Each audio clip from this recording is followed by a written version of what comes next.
Assalamualaikum warahmatullahi wabarakatuh. Alhamdulillah di sore hari ini kita berada di podcast media Al Kalam Center. Gimana kabarnya hari ini teman-teman? Gimana kabarnya teman-teman? Alhamdulillah. Mudah-mudahan di sore hari ini kita semua selalu sehat, bahagia dan beruntung, dan perasaan kita juga semoga selalu dalam keadaan stabil ya. Oke, di sore hari ini alhamdulillah saya kedatangan narasumber, dan narasumber itu Masya Allah beliau itu KKN dari Cianjur ya. Langsung aja perkenalan dengan siapa, silakan Kak. Kak siapa? Nama saya Nurul Aish, Ya. asal dari Magetan ya. Asal dari Magetan tapi sedang menempuh kuliah pendidikan tinggi di STIQ-Z Cianjur. Dan alhamdulillah saat ini kami tengah menjalani tugas kuliah kerja nyata di Kelurahan Bulukerto. Ini saya bersama tim teman-teman, insya Allah dalam 25 hari itu mengabdi kepada masyarakat, tepatnya posisi di Bulukerto Magetan gitu. Dan salah satunya ini diundang oleh tim Al Kalam Media untuk mengisi podcast di sini gitu Kak. Insya Allah. Jadi gini Kak, di sore ini kita akan membahas tentang permasalahan remaja ya. Karena notabene remaja itu adalah insya Allah akan sebagai penerus kita nanti ke depannya. Kita langsung aja ke poinnya ya Kak ya. Untuk permasalahan sekarang itu bagaimana mental remaja di akhir zaman menurut Kak Aish, dan bagaimana untuk solusinya? Oh iya. Bisa dijelaskan Kak? Mental remaja di akhir zaman saat ini.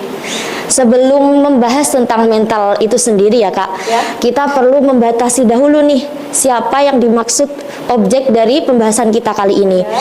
Siapakah itu remaja di akhir zaman yang dimaksud di sini? Yaitu, nah kalau kita lihat sekarang ya, kita ini sudah berada di akhir zaman ya, kalau kita rasakan gitu, sudah banyak sekali tanda-tanda kiamat kecil yang sudah ada gitu ya. Termasuk bahkan di zamannya Rasulullah itu dikatakan bahwasanya sudah sangat dekat sekali gitu dengan hari kiamat gitu kan. Dengan diutusnya Rasul sendiri itu sudah menunjukkan akhir zaman, apalagi masa kita sekarang yaitu 1400 tahun kemudian gitu. Jadi bisa dikatakan bahwasanya remaja itu adalah cangkupannya Gen Z ya. Gen Z saat ini juga generasi yang bawahnya gitu. Kalau menurut literatur yang saya baca, Gen Z itu adalah remaja yang kelahirannya dari tahun 1996 sampai 2012 ya. Ya. Kemudian setelahnya yaitu adalah generasi yang itu banyak berkecimpung di internet gitu. Nah, melihat daripada karakteristik Gen Z saat ini gitu ya, banyak stereotip mengenai Gen Z. Di antaranya itu yang asumsi masyarakat ya yang beredar saat ini, katanya nih, yang pertama Gen Z itu dia manja gitu ya. Ya termasuk di dalamnya saya tuh, di dalam Gen Z ini gitu ya. Yang pertama katanya manja gitu. Kemudian yang kedua katanya mereka itu sukanya yang instan-instan gitu ya.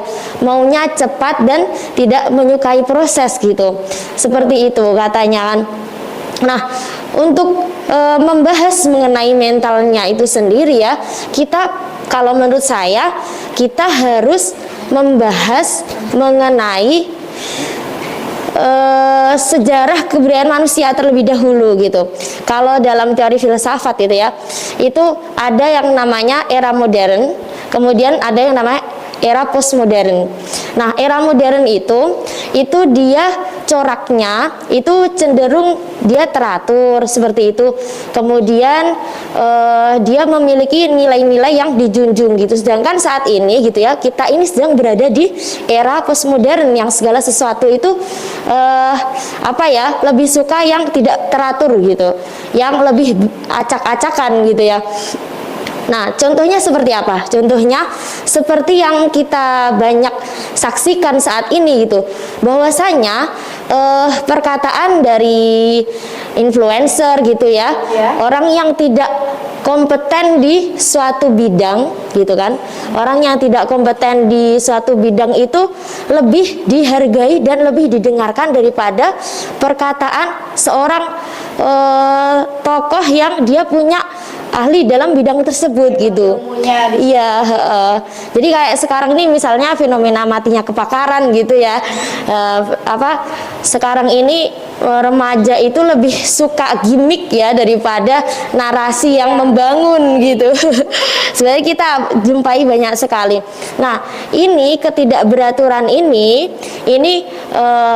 berdampak terhadap pembentukan mental gitu. Di antaranya remaja saat ini itu adalah remaja yang lebih suka kebebasan begitu ya, tidak suka yang namanya dikekang seperti itu.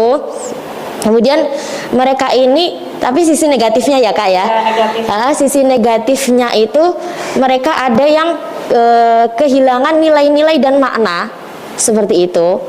Jadi sekilas ya tentu saja ini sangat berpengaruh terhadap mental daripada para remaja seperti itu. Kemudian kalau dari saya sendiri ya, dari yang kami baca dan kami diskusikan nih bersama tim KKN 6 ini. Nah, kemarin kami sempat diskusi mengenai hal ini gitu ya.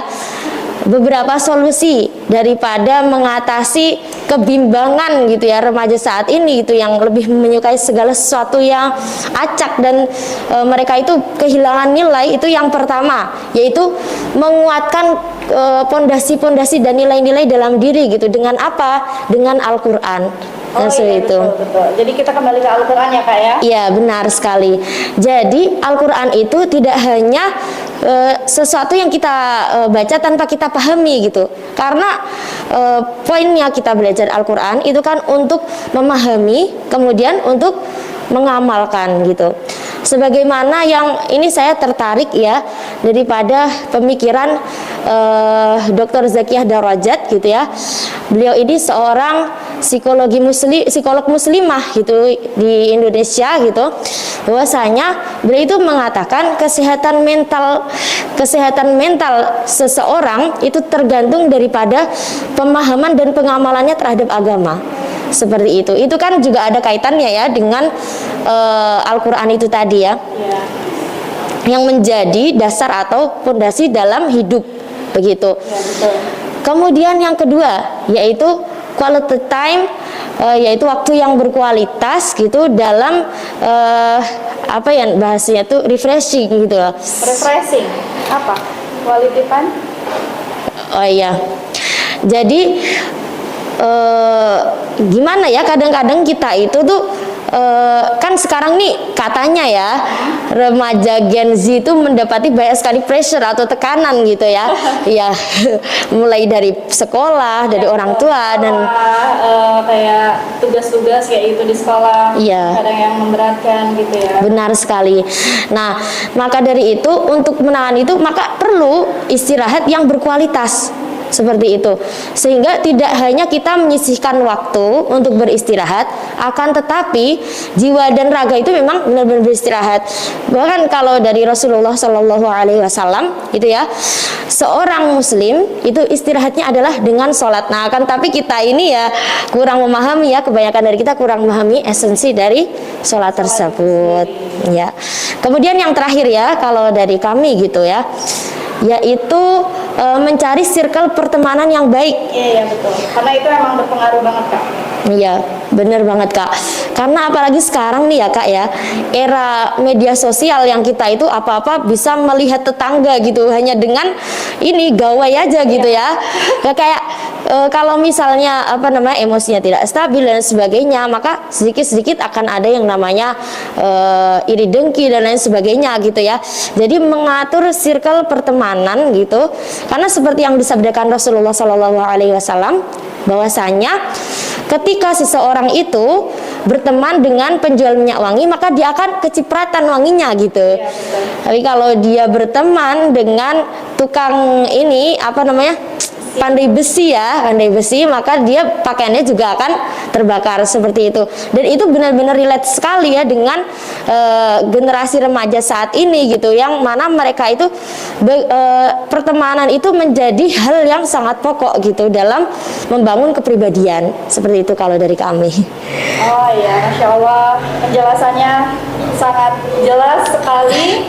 Dan tadi untuk yang pertama tadi, emang fondasi Al-Quran itu dibutuhkan banget. Iya, benar, Kak. Makanya Al-Quran itu sebagai pedoman kita ya Kak ya. Itu dari istilahnya dari mulai kita di dalam kandungan sampai kita meninggal pun kita butuh dengan pedoman Al-Quran itu. Ya, dari benar mulai sekali, kita Kak. di dalam kandungan mungkin dibacakan surat-surat Al-Quran oleh ayah bundanya dan lain-lain. Untuk yang kedua tadi, istirahat atau bisa diartikan sholat. Bagaimana cara kita untuk lebih memahami arti dari sholat itu?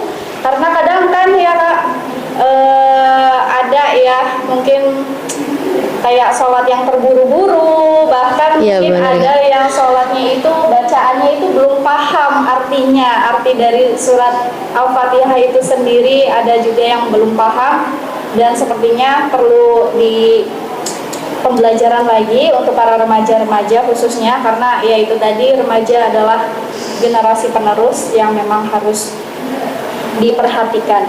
Dan untuk sejauh ini bagaimana menurut Kakak untuk pengaruh dari keluarga sendiri untuk membentuk remaja itu? Pengaruh keluarga ya, Kak. Pengaruhnya seberapa kuat gitu? Ya gini ya, yang menjadi kritik saat ini bahwasanya sekarang itu keluarga tidak menjalankan fungsinya dengan maksimal seperti itu. Padahal kegiatan 24 jam dari bangun tidur hingga tidur lagi itu lebih banyak seorang anak itu di keluarga daripada di sekolah. Iya, betul.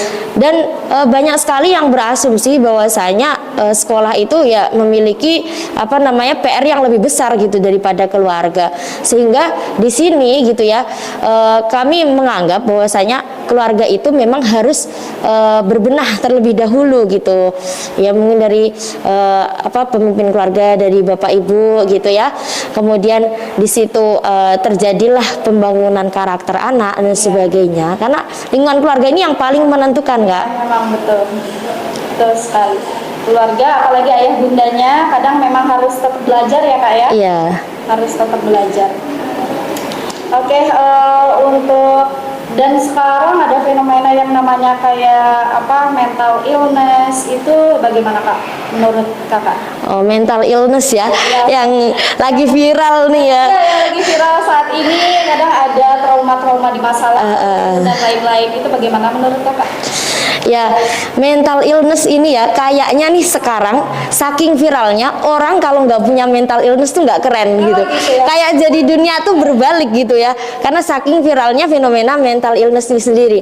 Kalau menurut saya itu ya, karena penggunaan daripada istilah-istilah ini, harusnya ini kan istilah psikologi gitu ya, yang kemudian dalam diagnosa dan lain sebagainya itu dilakukan oleh pakarnya, dan ini itu banyak disalahgunakan oleh orang yang kemudian dia cukup sekedar searching di internet dan lain sebagainya gitu, sehingga tiba-tiba dia mendiagnosa dirinya sendiri, oh kayaknya aku nih mental illness dan lain sebagainya gitu. Nah, kami melihat bahwasanya penggunaan istilah-istilah ini saat ini yang begitu merebak itu tidak pada tempatnya seperti itu, sehingga ya mungkin barangkali itu yang menjadi faktor bahwasanya sedikit-sedikit kita itu merasa rapuh gitu. Iya. Begitu. Jadi penggunaan yang tidak pada tempatnya gitu ya. Jadi hanya mengira-ngira saja gitu ya Kak? Iya, tanpa diagnosa dari orang yang ahli seperti itu. Dan ada tidak tips, mungkin beberapa tips dari Kakak untuk menjadi remaja yang tangguh, karena di saat-saat sekarang itu, apalagi akhir zaman saat ini, banyaknya kayak dempuran dari kanan kiri, dari media sosial dan lain-lain. Mungkin apa saja sih tipsnya? Tipsnya ya Kak ya. Ya tentu saja membangun keimanan dengan pembelajaran agama gitu, belajar Al-Qur'an. Karena kita tahu sendiri ya, sekarang itu Kak, gempuran itu luar biasa, internal maupun eksternal begitu. Jadi gempuran itu